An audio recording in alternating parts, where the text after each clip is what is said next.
Brad Sigmund took one or two final shuddering breaths after being shot by a firing squad in South Carolina's first execution.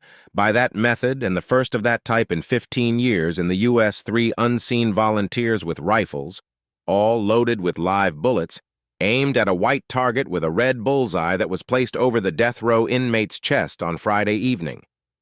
When they fired, the target was blasted off his chest. A red stain emanated from the wound, and small amounts of tissue could be seen during his final breaths. His arms tensed briefly when he was shot. He had been wearing a black jumpsuit with a hood over his head at the time of the shooting. About a minute later, a doctor came out and examined the 67-year-old for about 90 seconds before declaring him dead at last. Sigmund had been wearing a black jumpsuit and had a hood over his head as he was strapped to a chair in the death chamber of the South Carolina prison. Sigmund's last words were reportedly aimed at ending the death penalty in America, with him stating that he wanted his message to be one of love and a calling to my fellow Christians to help us end the death penalty.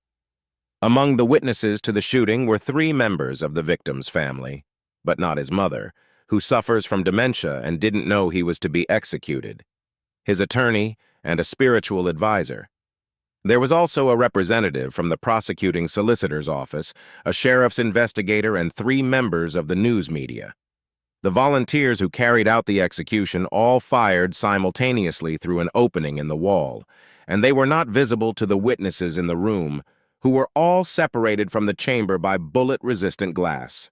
The employees stood about 15 feet from where Sigmund sat in the death chamber, which is the same distance as the backboard from the free throw line on a basketball court. Visible in the same small room was the state's unused electric chair, which Sigmund had refused as a possible method for his execution, with his lawyers stating that it would cook him alive. A lethal injection was also feared because of pentobarbital in his veins, possibly sending a rush of fluid and blood into his lungs that would drown him. The execution was scheduled for 6 p.m. Eastern Daylight Time, and he was pronounced dead at 6:08 p.m. Sigmund was sentenced to death for killing his ex-girlfriend's parents with a baseball bat in their Greenville County, South Carolina, home in 2001 in a botched plot to kidnap their daughter. He told the police that he had planned to take her for a romantic weekend, then kill her and himself afterward.